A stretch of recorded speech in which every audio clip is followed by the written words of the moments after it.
War juniormu war, menatap dunia war. Mantap war. Alhamdulillah sudah poin.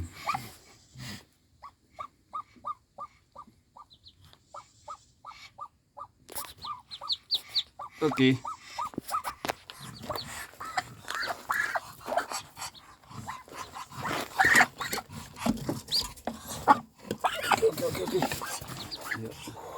Dikakin. Omku. Wani reng tenan iki nganune, palane. Kirain. Alhamdulillah. Kau lahir bosku. Wedok wis suarane seru. Wis suarane kan apa jajal? Walanya hitam, peci hitam pekat bos.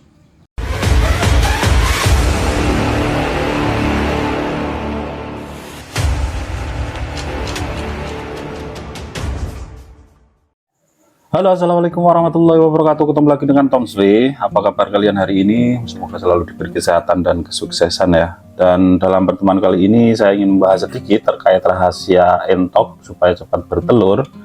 Dan untuk rahasianya terletak pada beberapa faktor penting ya. Yang pertama adalah kesehatan dan nutrisi.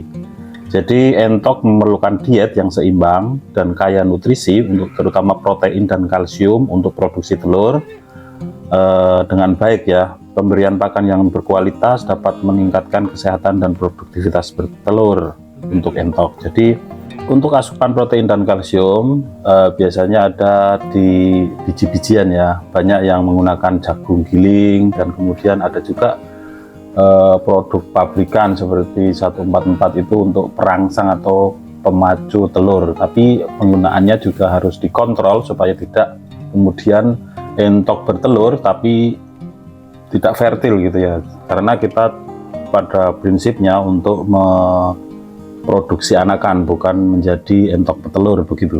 Dan untuk yang kedua adalah kondisi lingkungan. Jadi pastikan entok memiliki lingkungan yang bersih, aman, dan nyaman. Ini kenapa manajemen kandang ini penting, karena entok ini tidak hanya butuh untuk berteduh atau istirahat begitu ya, tapi kondisi lingkungan yang nyaman itu akan menentukan entok itu sukses dalam berproduksi atau lebih baik dalam produksi telur atau anakan. Dan kemudian pencahayaan juga penting nih, pencahayaan yang cukup juga mempengaruhi frekuensi bertelur ternyata. Jadi entok biasanya memerlukan 14-16 jam cahaya sehari untuk optimal dalam bertelur.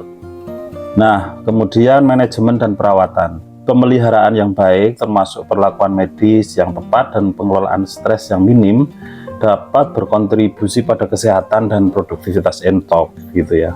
Manajemen dan perawatan ini juga sangat penting sebagai penentu tumbuh kembang atau produktivitas entok dalam menghasilkan anakan. Ini tentu saja fokus untuk breeding ya, untuk peternakan entok dengan segmen anakan atau breeding. Terus kemudian yang tidak kalah pentingnya adalah genetik. Jadi beberapa jenis entok secara alami lebih produktif dalam bertelur. Memilih bibit dengan genetik baik dapat membantu dan meningkatkan hasil telur. Jadi kalau yang dikenal sejauh ini untuk produktivitas yang paling tinggi itu ada di jenis Rambon ya. Berdasarkan pengalaman di kandang saya untuk Rambon sendiri, produktivitasnya bisa sampai di atas 20 butir per indukan. Jadi kenapa itu kemudian segmen anakan itu lebih banyak dipilih untuk budidaya ternak entok Rambon, jenis Rambon, karena produktivitas telurnya yang memang tinggi, jadi banyak telurnya gitu ya. Dan otomatis ketika telurnya banyak dengan fertilitas di atas 90%, bahkan ada yang sampai 98%, tentu saja itu akan menguntungkan peternak. Jadi 90% atau 98% itu bisa dijelaskan bahwa dari seumpama ya, dari 20 butir itu yang tidak menetas hanya 2 atau 1 itu fertilitasnya tentu saja sangat baik ya. Dan ini berpengaruh dalam sukses usaha breeding ternak entok. Dan salah satu syaratnya yaitu pejantannya harus juga bagus, kemudian di usia yang produktif ya, karena di usia yang masih remaja mungkin masih basong muda atau jemoko itu juga masih kurang agresif ya, untuk masih latihan untuk mengawini. Jadi itu juga akan menentukan apa kualitas anakannya. Jadi ketika basongnya sudah dewasa dan benar-benar sudah produktif dan sudah produktif, tentu saja dengan rajin mengawini tentu fertilitasnya akan tinggi. Begitu juga dengan indukan.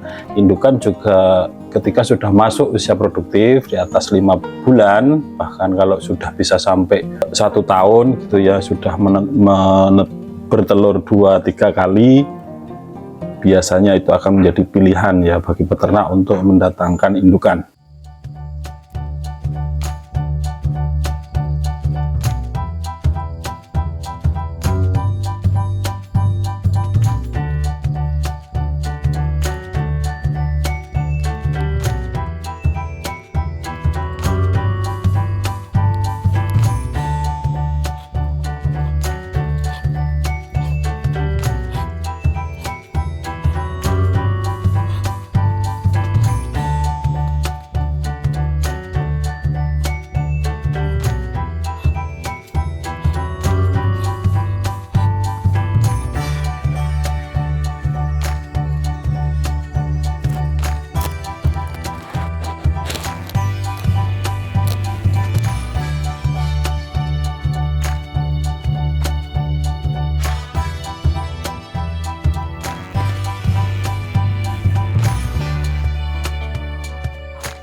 Nah, ini kemudian ada beberapa kendala ya di lapangan. Entok memiliki beberapa alasan mengapa mereka berhenti bertelur ini.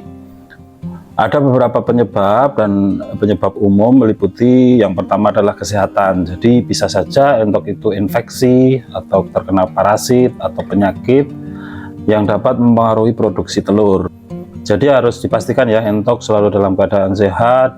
Jelasnya atau pastinya lagi bisa diperiksa gitu ya, menggunakan dokter hewan jika diperlukan. Kalau enggak juga kita lihat, kita tentu saja tahu kondisi ternak entok di kandang kita masing-masing karena kita mengamati setiap hari. Jadi ketika ada yang bergejala atau mungkin ada satu hal terhadap ternak entok kita pasti tahu ya. Terlebih populasinya tidak begitu banyak, jadi kita tahu kondisinya satu persatu begitu.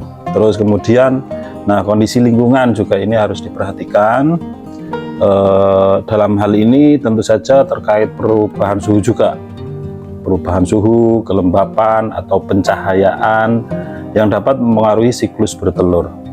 Entok itu membutuhkan lingkungan yang stabil dan nyaman, jadi kondisi suhu kamarnya tidak berubah-berubah ya. Tapi cuaca kadang kita juga harus memperhatikan, seperti saat ini kadang malam dingin, siang panas. Ini tentu saja jika ada kasus entok yang tidak bertelur atau mandek bertelur, itu juga perlu diwaspadai atau bisa dipahami terkait perubahan cuaca ini.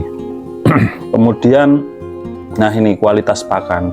Jadi pakan yang tidak seimbang atau kurang nutrisi dapat mengurangi produksi telur. Pastikan mereka mendapatkan pakan yang sesuai dengan kebutuhan nutrisi mereka, jadi kalsium dan protein itu tadi ya. Ada yang kemudian satu kasus ketika ngambil di satu farm, di sana sudah rajin bertelur, kemudian dipindah di kandang kita kok nggak bertelur, biasanya komposisi pakannya turun biasanya. Kalau umpamanya di tempat asal sedikit, kemudian di tempat kita menjadi lebih banyak, tentu saja kualitas pakannya di tempat kita lebih bagus mungkin dari farm yang kita ambil. Tentu saja pakem kandang ini tentu perlu diperhatikan, jangan kemudian abai dengan nutrisi yang dibutuhkan oleh ternak-ternak entok kita. Kemudian penyebab lainnya adalah kondisi entok yang stres. Jadi faktor stres ini bisa dilihat seperti perubahan lingkungan, terus kerumunan yang berlebih atau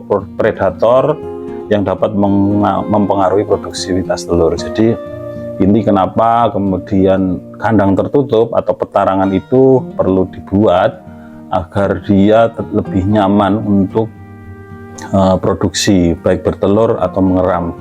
Karena ketika kurang nyaman, tentu saja entok tidak akan berproduksi secara maksimal. Nah, dan yang ini yang kemudian usia ya. Jadi entok itu memiliki periode puncak bertelur yang biasanya akan menurun seiring bertambahnya usia. Makanya perlu kita lihat atau kita cermati ketika mendatangkan indukan telur di kandang kita. Terus kemudian yang musim ini kaitannya dengan kondisi lingkungan, beberapa entok mungkin mengalami penurunan produksi selama musim tertentu seperti musim dingin, dan jika pencahayaan alami berkurang, kadang di saat musim hujan atau di saat musim kemarau, ketika suhu dingin, kemudian kalau di musim penghujan kurang cahaya matahari, itu juga akan berpengaruh. Dan itu tentu saja ketika kita manajemen dengan baik, semisal membuat kandang tertutup dengan pencahayaan yang cukup, kemudian sirkulasi udara yang bagus, nah itu tentu saja entok itu bisa bertelur tanpa mengenal musim begitu ya. Dan itu tentu saja menjadi arah para peternak dalam membudidayakan ternak entok, khususnya untuk segmen pembentukan anakan atau memproduksi anakan atau breeding itu tadi. Mungkin sudah cukup panjang ya ulasan kali ini. Kita sudah membahas bagaimana rahasia entok itu supaya lebih cepat bertelur, kemudian bagaimana mengatasi ketika entok berhenti bertelur. Mungkin ada beberapa hal yang kurang dan atau kurang jelas, bisa sharing ya di kolom komentar.